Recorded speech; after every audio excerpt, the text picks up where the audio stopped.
Hey, what's going on, everybody? It's Brian at Frames Cams. Just wanted to come on, do a quick video about laying bins, what we use for substrate, where we put the eggs afterwards, what we put the eggs in. I've been getting a lot of questions lately, so I figured I'd just make a quick video. So we use 6-quart size shoebox. I think they call them shoebox containers. You can see them right here. They even show shoes on them. They're just 6-quart containers. There's the dimensions if you want it. It's nothing special. You can buy them at pretty much anywhere. Home Depot, Lowe's, Target. You can get them at obviously Walmart, Amazon. Nothing special. We used to use bigger buckets. We used to use those 3-gallon buckets, fill them up to sand, and then the female would dig and dig and dig and dig and dig, and they're going to keep digging until they get to the bottom. So I said, why am I doing this to her? She doesn't need to dig that deep. Since I've gone to this method, our chameleons are laying their eggs faster, less stress, and it works perfectly. I like clear because I can lift them up and then see the eggs. See, I can see the eggs on the side. In a dark container, now you got to dig it all up trying to find them. So this is a much easier way of doing it. Again, there's other ways of doing it, and if it's working for you, do whatever works for you, but I'm just showing you the way we do it here at Frames Cams. So we put these eggs in these little rubber containers. I have 2 different sizes that I always use. It depends how many eggs there are. I have a bunch of these. I mean, I think I have about 100 of these now. I found them on clearance, believe it or not, at the dollar store. I think there was like 6 for $1, so I bought a ton of them so I never run out.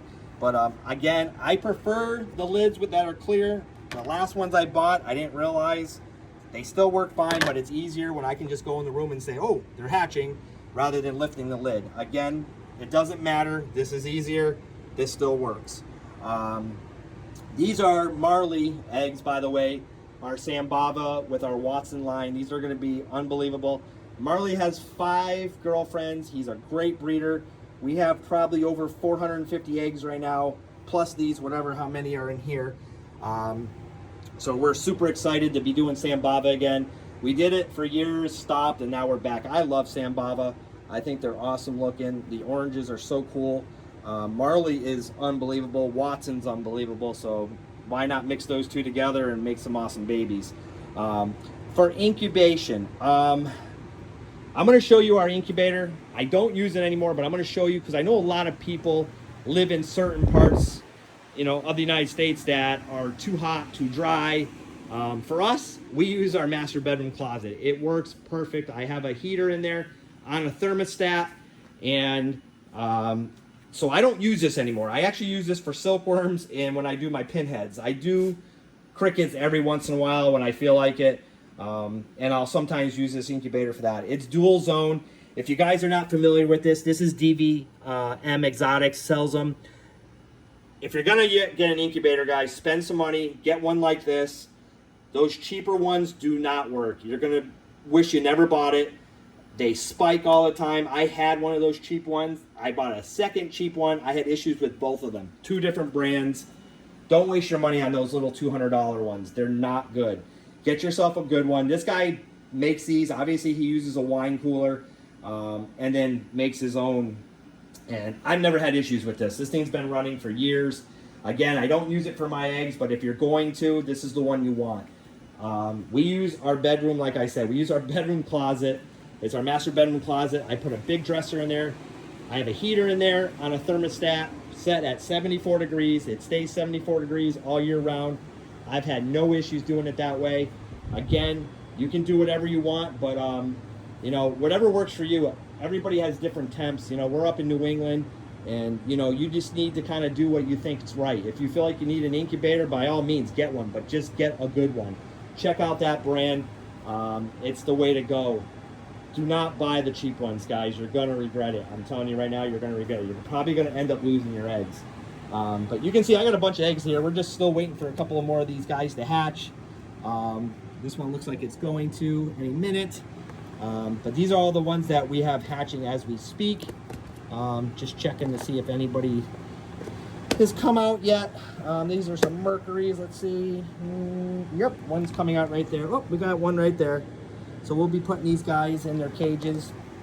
If you guys have any other questions about this, please feel free. I don't know if I discussed this. This is this vermiculite.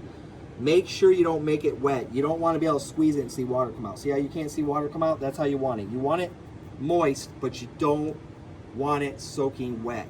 It's very important, guys. Do not make it too wet. You'll have moldy eggs.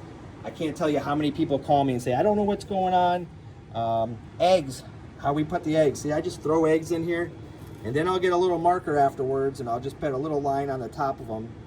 Right now, you don't have to be super careful with them. I know some people are like freaking out that they're gonna break them, or you can move them around right now. Nothing's gonna happen. They're not developed yet. I'm sorry, I'm all over the place. I'm trying to do two things at once here. But you can see this is a good amount of eggs right here. Just throw them in there. I push them down just a little bit. And, oops, see, I dropped one. It's okay. It's not going to hurt them yet.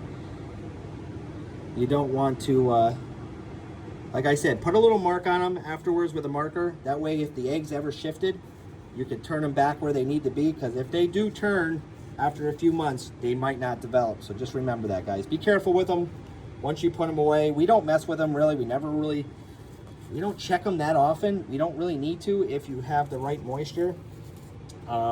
We don't really add water. We used to add water all the time. We don't put holes in the lids anymore. We used to do that. That was letting a lot of them out. Stay with me right here. I'm trying to get all these out right here. There's actually a good amount here. More than I thought. A lot more than I thought. So this is a nice clutch, by the way. These are good eggs. I don't know if you guys can tell, but they're not yellow. They look good. You know, sometimes your eggs will go yellow in a couple days. Sometimes they'll be infertile. You won't know for a few days. You know, you do want to check them. But I'm just going to shove them all in here. It doesn't really matter. You can put them right next to each other. You know, sometimes I just make them in rows so I can count them quicker. But, you know, we're just going to shove them in there. It doesn't really matter. I give them a little push so they stick in the dirt a little bit. I'm sorry this video is so bad. I am trying to dig these eggs out and hold the camera at the same time. I need to get another tripod. Our tripod broke, so I need to get one of those. But anyways, there you go. These are beautiful Sambava eggs. I use my label maker, label them, put the date. I will weigh this so I have the weight of it. If it gets much lighter than this, I will add a little bit of moisture. But that's what I do. I just weigh it right now. If it drops, you know, a couple grams, I might add just a little bit of water around the sides here just to get a little bit of moisture back in it. Obviously, the eggs are going to grow a little bit, so it should get heavier, not lighter. But we use a gram scale, by the way, and that's how we keep our eggs. Hopefully, these will be hatching here 6 to 9 months, maybe a year. You never know. Again, if you guys have any questions, please feel free to message me, DM me, call me, whatever you want to do. But this is it. This is how we do it. Hope this helps anybody that's been asking, and I'll talk to you guys soon.